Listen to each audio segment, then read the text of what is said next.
Yo, what's happening guys? King GBL here and welcome back to a brand new Go Battle League video. Today we're showcasing my favourite Medicham team of Season 13, which is Medicham in the lead, Frostlass and Noctowl in the back.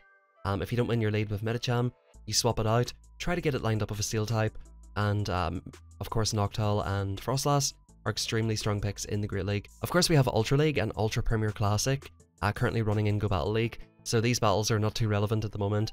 So I'm going to use today's video just to kind of showcase this team and share a little bit of my experience with Go Battle League, let you guys know a little bit about myself, my experience with Pokemon Go, and how I got back into it, and my thoughts and experience with Go Battle League. This is a brand new channel and we don't really know much about each other at the moment. The one thing that I've always loved about doing YouTube is building a community and sort of getting to know who watches the videos and all that kind of stuff.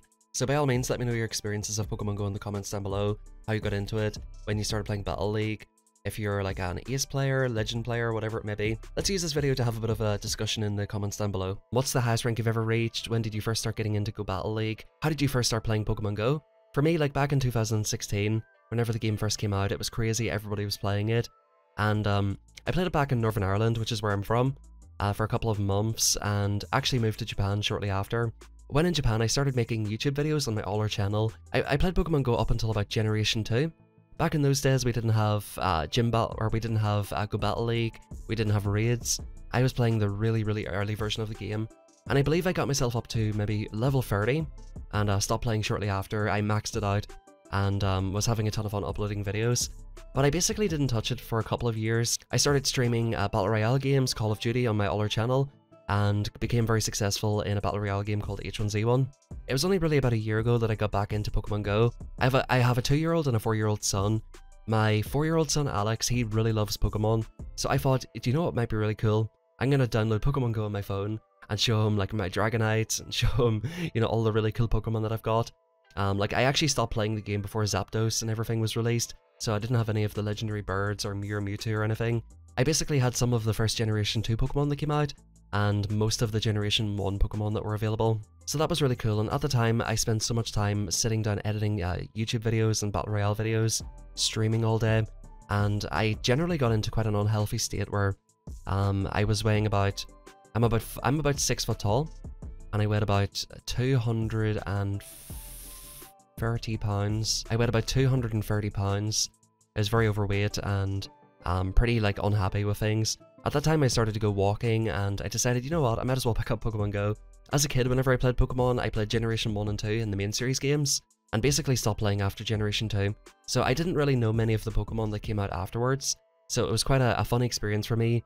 In the beginning I was like, what am I looking at? But in the end it was quite a fun experience, learning all the new Pokemon with my son, and him showing me his Pokemon books, and like me catching the Pokemon that he's showing me in his books, and it was just a ton of fun. I had no concept of Go Battle League, and I was powering up EVs and like evolutions, and I was powering up, what I used to do was power up Pokemon that had a high HP and high attack stat, because I seen somewhere in a YouTube video that that's the best way to go. All of us who've played Go Battle League for a while know that obviously you should power up Pokemon who've got high defense and high HP, so I was a complete noob. I had absolutely no idea, and I only really started taking Go Battle League a little bit more seriously about 2 seasons ago. I powered up a couple of strong Pokemon like Swamperts, Venusaurs, any Elite Charge TMs I've got. They were pretty much used on some of the starter Pokemon, and like I said, Swamperts. At the time I didn't realize how rare charged TMs were, so I ended up wasting it on Mew and stuff like that. Like, I done so many crazy things with my Stardust, and I had really no concept of what was necessary to succeed in the Go Battle League. So it's kind of left me in a position where I've grinded pretty hard for a year. The first several months I was putting my Stardust and resources into just absolutely terrible things, which sometimes I've even transferred. So I definitely have a lot of grinding to do to get myself set up for Ultra League. I've just about got a Master League team or 2, and especially since I've started doing YouTube videos on this game, I'll definitely be a lot more incentivized to go out, and even if it's raining or a little bit cold, go out and play Pokemon Go. I'm not sure if I've mentioned yet, but we went 8-2 with this team. We had a 4-1 and 4-1, and this team just worked extremely well. I absolutely love Medicham. I remember whenever I first started playing, I used to always see Medichams and Swamperts, and I hated them so much because I couldn't actually catch any in the wild. And it was only maybe about a year ago that I think Medichams, Spheals, and Mudkips started spawning in the wild, and I could finally actually get the candy and stuff to do a Medicham. That's why I've got pretty bad IVs on a lot of my Pokemon as well. because I was really just trying to get into Go Battle League, get my foot in the door. I was pretty much a free-to-play player. I've only spent maybe overall in less than $200, I would say, over those 6 years. I haven't spent that much. So yeah, just getting meta-relevant Pokemon that could somewhat compete in the Great League was pretty much good enough to get me started. And of course, now over the last couple of months, I do take it a lot more seriously, and only power up Pokemon which are relevant and have good IVs. I'm a lot more efficient with what I'm actually spending on in the game. So basically that's why you haven't seen like an Ultra Premier video or an Ultra League video from me yet. I genuinely just don't really have the resources to go on like crazy XL runs with some of the Pokemon that are relevant. Even the sort of last few months I've been really busy, obviously having 2 kids, having a job, and another YouTube channel, which I was basically putting all my time into, as well as going to the gym a couple of times per week. I just really did not have the time to like grind out and sit outside and wait for raids to come to get Cobalions and things like that. Yeah, it is a little bit tough, especially with how the XL candy system works. For example, today I wanted to power up a Tentacruel for the Ultra League, and I think it was going to cost like 400k Stardust, and you needed the max like 200 and something XL candy. I think that's probably my least favourite thing about the Go Battle League. The amount of XL candy it takes to get meta-relevant Pokemon, I think it's just way too much, or maybe it's not too much, but it's definitely too difficult to get them. Of course you can do buddying and stuff like that. I recently invested about 600k Stardust into a Pidgeot, and I'm just waiting to get Elite Fast TM for Wing Attack. It took me weeks to get the XL candy, and that's even with Pidgey spawning in the wild, and I do like a decent amount of walking, maybe an hour per day or something like that. I feel like the Ultra League, and especially the Master League, are pretty much gatekept for people who want to spend a lot of money and grind just absolute tons of hours raiding Pokemon, which is fair enough, I can understand that, but from the perspective of somebody who doesn't have the most time in the world, has a life outside of Pokemon Go, doesn't really want to spend a ton of money on the game, like, it is definitely a little bit too difficult. I noticed next season they're doing away with the Ultra League Premier and Master Premier, which I'm not sure how to feel about that. We'll have to see what comes in place of it, but I think if we have like several weeks to a month without any Great League metas and just hardcore Ultra League and Master League, I feel like that's going to put a lot of players off, because the amazing thing about Great League is that it's pretty much accessible to anybody. You can go for XL Pokemon, but you don't necessarily have to. There are some really expensive ones to power up, like Sableye and Medicham are pretty expensive, and like Bastiodon. There definitely is a grind there, but in general I feel like the Ultra League and Master League metas are so tight that you can only really use certain Pokemon, or you can be a little bit spicy of course if you're a skilled enough player. In general I would say you see a lot of the same stuff over and over again.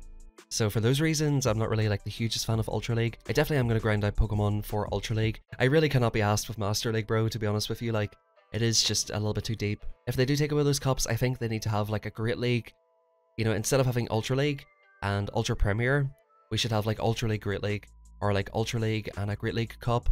I think in Season 13, one of the things that were not so great was the selection of limited metas.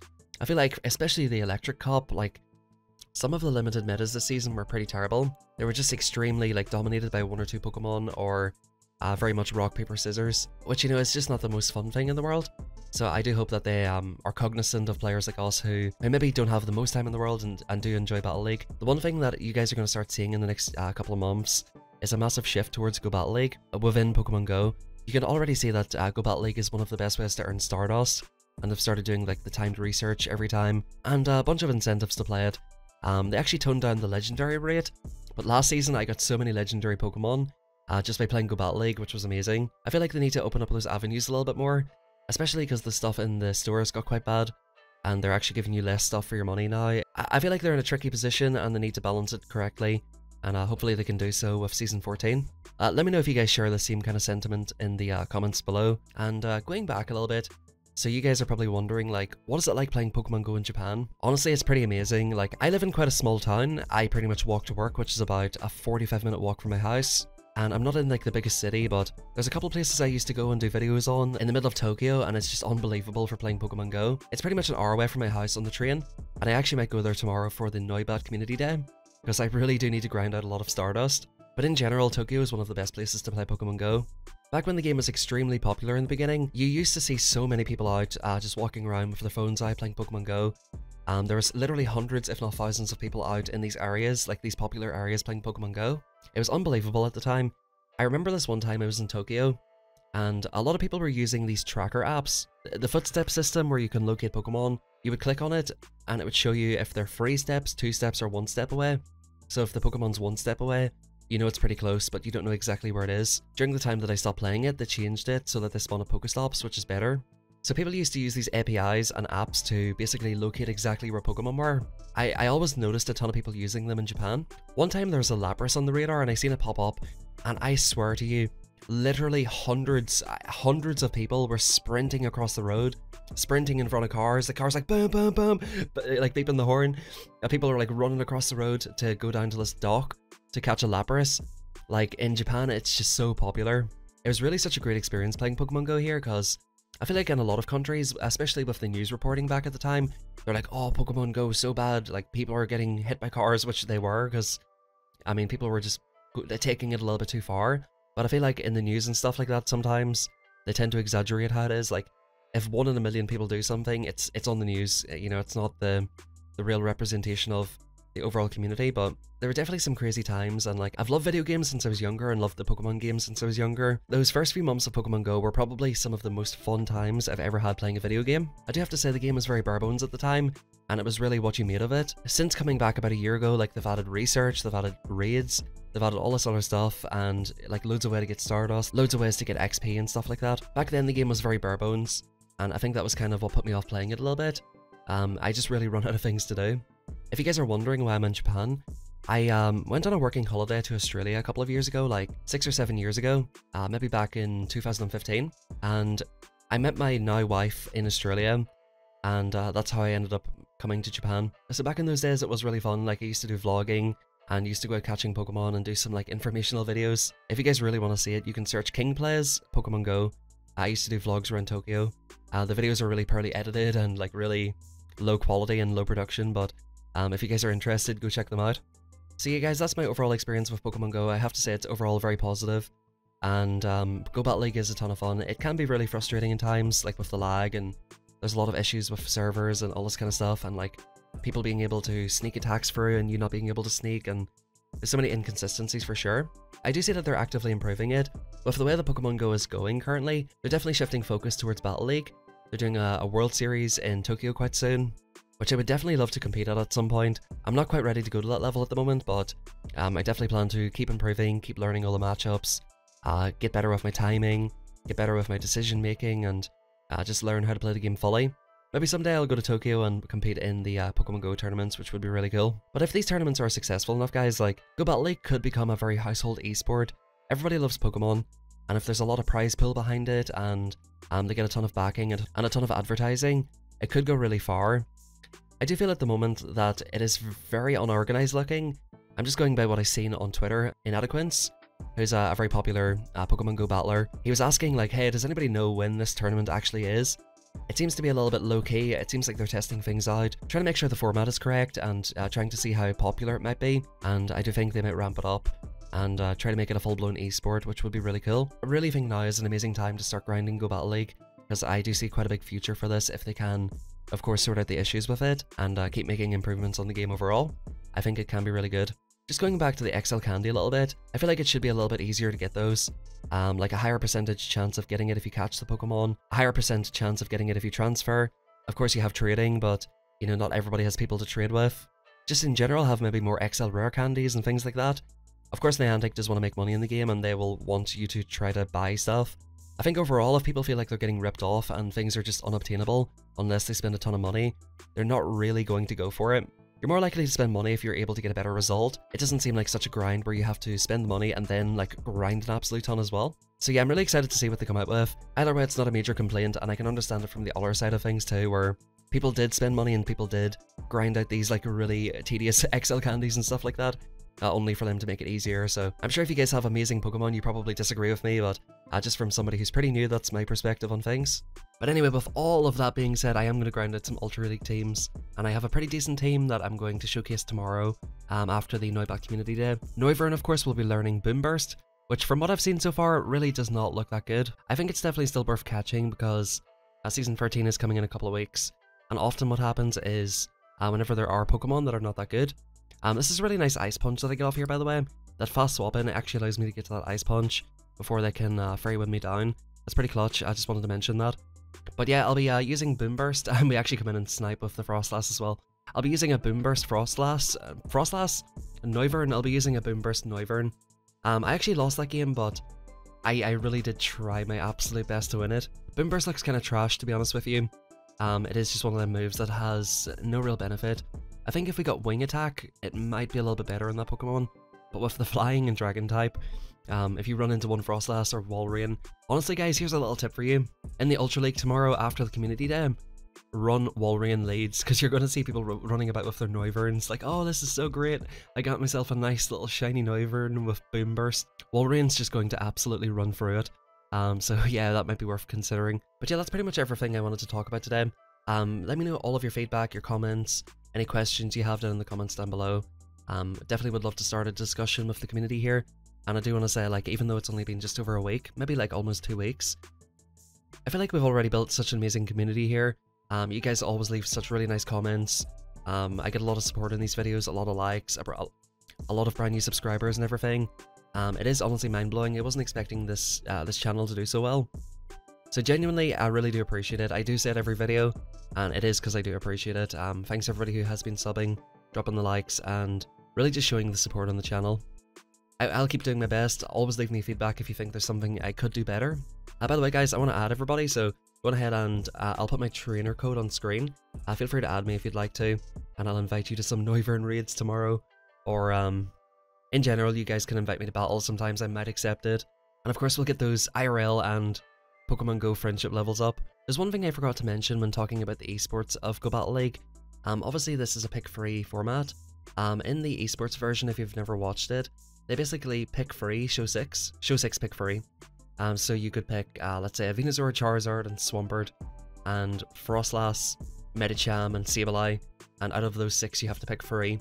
And the opponent can see, okay, out of these 6 Pokemon, I have to try and construct my team. That's not going to be too weak to the potential pick that they go for. I think that would be an awesome thing to come into Go Battle League. Let me know if you guys would like that. The way I sort of picture it is, you queue in, you pick your 6, and then, you know, before the match starts, there's like 30 seconds to pick your free. And of course each player picks their free and goes into battle. That would basically completely end any discussion that anybody possibly has about algorithms and stuff like that. I also think that that could even just be like a separate mode. They could go for like a casual mode and a ranked mode, where you get like certain rewards for going into casual mode and like maxing out the level in casual mode, and then a ranked mode where it's show 6 pick free. I think that would be incredible. It would allow you to go in and play casually, get the casual rewards, and then you can go for like the competitive rewards with potential chances to like earn tickets to events and all that kind of stuff. I think if they'd done in-game tournaments, that would be absolutely amazing. And generally, anytime I've ever competed in something like that, in Battle Royale games and everything, it's just so much fun to do so. I think somebody at Niantic should definitely consider doing that. Go Battle League has a ton of potential as an esport, so if Niantic treat it correctly, do the right updates, and you know, keep pushing things forward.